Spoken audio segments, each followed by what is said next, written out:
ఈ local body elections కి సంబంధించిన దాంట్లో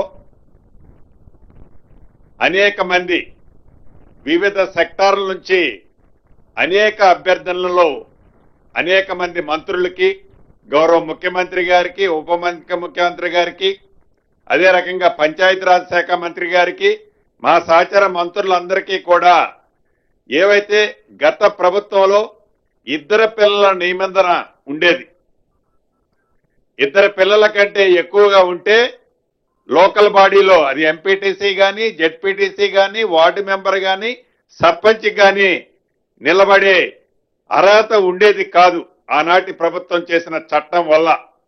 దాన్ని ముఖ్యంగా ఈ రోజు కేబినెట్ లో మా సహచర మంత్రివర్యులు శ్రీహరి గారు వారు మొదట లేవనెత్తిన ఈ అంశాన్ని కేబినెట్ అంతా కూడా సానుకూలంగా స్పందించి దీన్ని ఈ నిబంధనని ఎత్తేయాలని రాష్ట్ర ప్రభుత్వం ఈ రోజు కేబినెట్ నిర్ణయం తీసుకోవడం జరిగింది.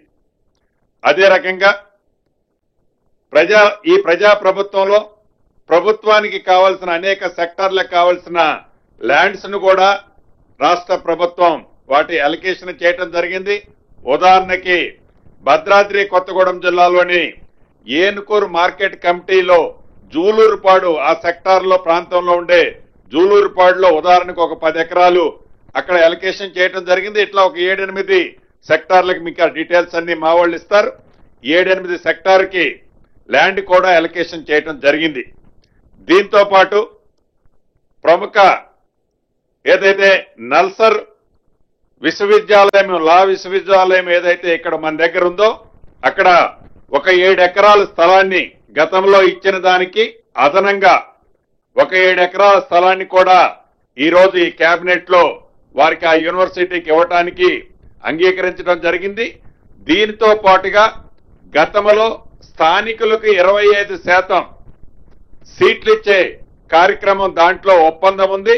ఆ 25% ఇప్పుడు కేబినెట్ లో 50% పెంచాలని కూడా కేబినెట్ తీర్మానించడం జరిగింది.